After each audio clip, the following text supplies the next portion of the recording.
पंजाब के 3 प्रमुख शहरों का बदलने जा रहा है स्वरूप, क्योंकि इन शहरों को मिला है एक विशेष दर्जा। अब इन शहरों में शराब, तंबाकू और मांस पर रोक लग जाएगी। पर आखिर ऐसा क्यों? केवल इन्हीं 3 शहरों का चुनाव क्यों किया गया?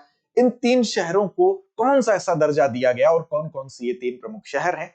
इसका महत्व क्या है? इन सभी सवालों के जवाब मिलेंगे आपको आज के इस वीडियो में। तो चलिए शुरुआत करते हैं इस वीडियो की, समझते हैं क्या आखिर वो कारण थे। तो 3 शहरों को दरअसल पवित्र नगर का दर्जा मिला है।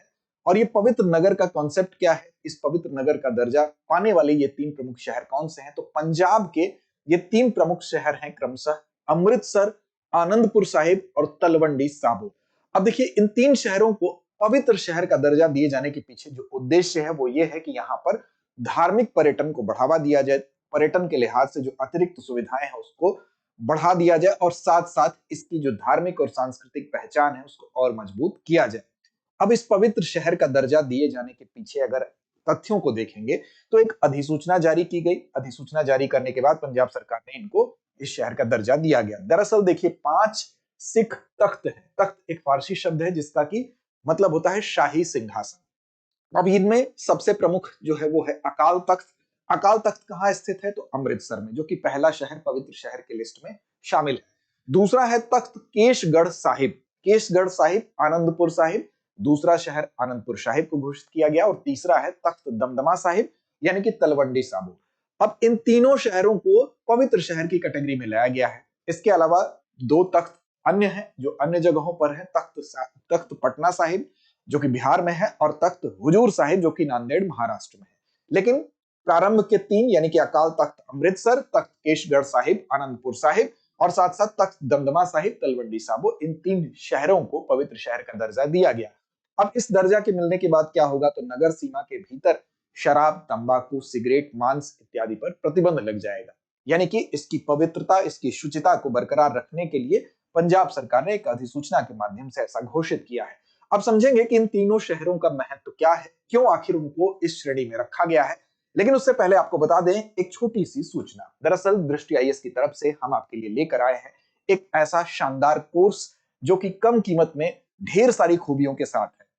अब देखिए, इस कोर्स का नाम है जीएस स्टूडियो फाउंडेशन कोर्स, जिसमें कि आपको आपके जीएस की तैयारी, प्रीलिम्स से लेकर मेंस तक की संपूर्ण तैयारी 14 महीने में कराई जाएगी। और इस सबसे आकर्षक बात जो है वो है इसकी कीमत 24,999 रुपए। वास्तव में ये भी इसकी कीमत नहीं है, क्योंकि जब आप ऑफलाइन बैच में इस कोर्स को लेने के बाद एडमिशन लेंगे तो ये पूरी की पूरी जो फीस है वहां पर एडजस्ट कर दी जाएगी। तो एक तरह से ये निःशुल्क है। इसमें 14 महीने में आपको कोर्स तो कवर किया जा रहा है, प्रीलिम्स और मेंस तक का जीएस का। साथ साथ 18 महीने तक इसकी वैलिडिटी है। 1250 प्लस कक्षाएं इसमें मिलेंगी।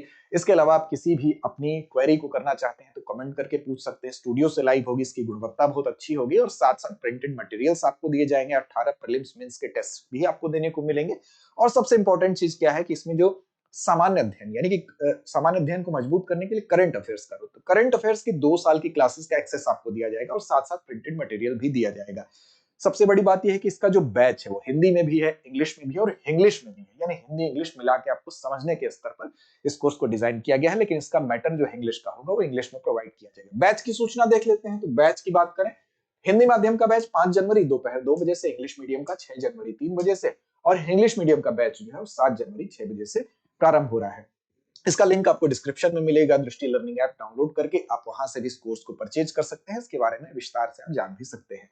साथ साथ आपको कोई भी अगर दिक्कत हो, दुविधा हो तो हमारा नंबर 8750187501 इस नंबर पर आप कॉल भी कर सकते हैं। तो चलिए अब समझते हैं कि इन तीनों जो स्थलों को पवित्र शहर के रूप में घोषित किया गया है, इसका इंपॉर्टेंस क्या है, इसका महत्व क्या है। देखिए, सबसे पहला नाम आता है अकाल तख्त। अकाल तख्त जो कि अमृतसर में है, इसकी स्थिति इन सारे जो 5 अकाल तख्त हैं, जिसमें से कि 3 जो पंजाब में है जिनको अब पवित्र शहर घोषित किया गया, उसमें पहला जो है ये पांचों में सर्वोच्च है। यानी कि अकाल तख्त को पांचों में अगर उसकी स्थिति देखेंगे तो सर्वोच्च माना जाता है। 1606 ईस्वी में गुरु हरगोविंद ने इसको स्थापित किया था। इनके पिता जो थे अर्जन देव, गुरु अर्जन देव की जब मृत्यु हो गई तो 6वें गुरु के रूप में ये आए और उसके बाद इन्होंने 1606 में इसको गुरु हरगोविंद ने स्थापित किया था। अमृतसर के स्वर्ण मंदिर के सामने ही एक ऊंचे चबूतरे पर इसको स्थापित किया गया था। अब पहला ऐसा कहा जाता है कि जो हुक्मनामा जारी किया गया था वह यहीं से जारी किया गया था। और ये 2 शक्तियों के मिलन के रूप में भी इसको जाना जाता है।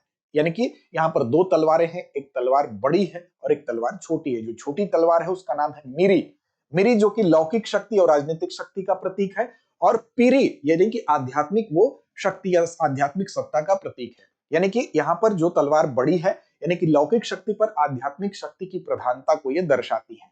अब इसके अलावा देखिए ये जो तख्त है इसकी जो ऊंचाई है वो 12 फुट है, और इस ऊंचाई को उस समय जो मुगल सत्ता थी उसकी चुनौती के रूप में भी देखा जाता है, क्योंकि जहांगीर की जो सिंहासन की ऊंचाई थी वो 11 फीट थी और दिल्ली और आगरा दोनों की। अब उससे 1 फुट ऊंचा बना के इसको यह दर्शाया गया कि हम मुगल सत्ता को चुनौती दे रहे हैं, और उससे ऊंचा ये तख्त है। साथ साथ अगर बात करें तो अकाल तख्त जो है सिख समुदाय को प्रभावित करने वाले मामलों पर हुक्मनामा जारी करने का यहाँ से काम होता है, यानी कि सिख सिद्धांतों की जहां भी अवहेलना होगी, उल्लंघन होगा, तो उस पर अनुशासनात्मक कार्रवाई के लिए यहाँ से हुक्मनामा जारी किया जाता था। अब देखिए इसमें 4 अन्य तख्त जो हैं उस पर भी एक नजर डालेंगे, लेकिन फिलहाल हम 3 की मुख्य तौर पर बात करेंगे। दूसरा है आपका तख्त केसगढ़ साहिब आनंदपुर साहिब में।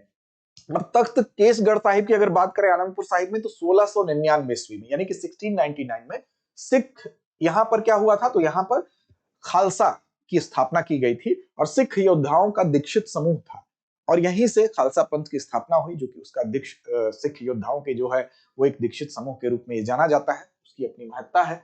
और इसी तरह से तीसरा है तख्त दमदमा साहिब तलवंडी साबो में जो है, ये क्या था, तो तख्त जो दमदमा साहिब है ये तलवंडी साबो में है, और यहाँ पर गुरु ग्रंथ साहिब जो पवित्र धार्मिक ग्रंथ है उसको उसके संशोधित संस्करण को तैयार किया गया था। यानी कि यहाँ पर ये क्यों इसकी महत्ता क्यों है, तो तख्त दमदमा साहिब में ही जो 10वें गुरु थे गुरु गोविंद साहब जी, वो यहाँ पर ठहरे थे, और ठहर के उन्होंने संशोधित संस्करण गुरु गोविंद साहब का गुरु ग्रंथ साहिब का तैयार किया था। अब देखिए यहाँ पर जो तख्त केसगढ़ साहिब है आनंदपुर साहिब में जिसकी हम बात कर रहे थे, वहां यहाँ पर क्या हुआ था, खालसा की स्थापना हुई थी।